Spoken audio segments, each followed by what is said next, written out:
Hey folks, this is Vent with Dad's Gaming Addiction, and today we're going to quickly check out ITER-8. I'm pretty sure that's what they were going with here. ITER-8, it's a game that you can find on Steam for about 13 bucks or so. It is 25% off until March 23rd, 2026, so you can get it for a little under 10 bucks if you decide to pick it up before the sale ends. So, if I had to describe this game, or compare it to anything that I've played, it's Dome Keeper. It's got the same gameplay loop, but with different graphics. And there's also, like, both a rogue-like and a rogue-lite mechanic going on here. So, in case you're not familiar with Dome Keeper, during the day, I guess, there's time involved here. But during the safe periods, you're going to go mine stuff in Dome Keeper, and that typically involves going down into the earth to dig out dirt and stuff. And in this game, you're doing the same thing. During the safe periods, you're going to, I guess, go up into this structure, mine stuff, bring back the harvested minerals or whatever, and then in your tech tree, you're going to improve your shields, your weapons, your mining tools, your speed. There's a couple of different trees that you can upgrade. Now, this is the rogue-like part of the game because these upgrades only apply for that particular run. Now, I have not completed a run yet. These runs, at least my first one, lasted quite a while. I was there for a good half an hour, 45 minutes, an hour playing this. And then during the unsafe periods, you have to come back to your little base there and fend off enemies.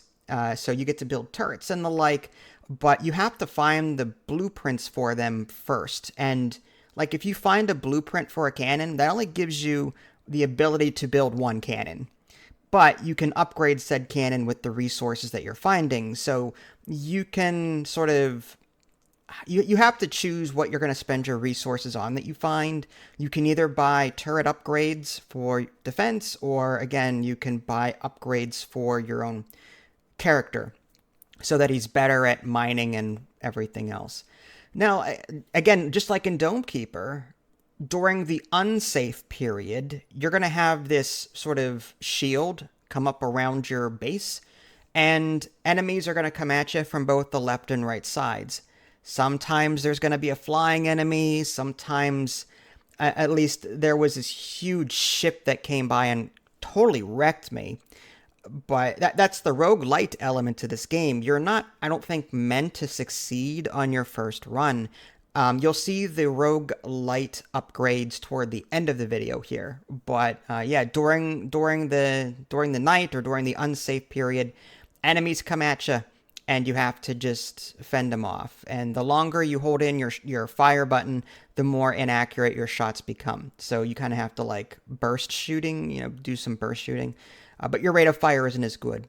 Now, as you go deeper and deeper into the complex or whatever, you'll find these blue diamonds, I guess, but that's kind of like a fast travel system. You'll be able to speedily go back and forth from point A to point B to point C, back to your base, then back to where you were. Just finding those and activating them. But yeah, typically it's just a top-down view of you mining out various things. And you do have abilities that you get along the way. There's a huge laser beam, for example, that'll cut a path right through all the nasty dirt, because some of that dirt is really thick and hard to get through. There's an explosive that you can attach. You'll unlock these during the run. There's an upgrade that affects your run speed.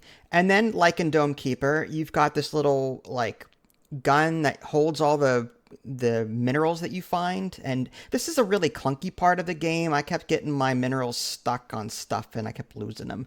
But yeah, you bring those minerals back and then you just keep upgrading, and you're trying to do the best you can to like balance between upgrading your defenses and upgrading said person. And I'm a big fan of Dome Keeper, so like I caught on right away. I didn't see any difficulty settings, though, like in Dome Keeper, which was kind of unfortunate. I did notice in the roguelite part of the game, I was unlocking more tools that I haven't seen before. So like I said, you're meant to like die probably on your first couple of times out.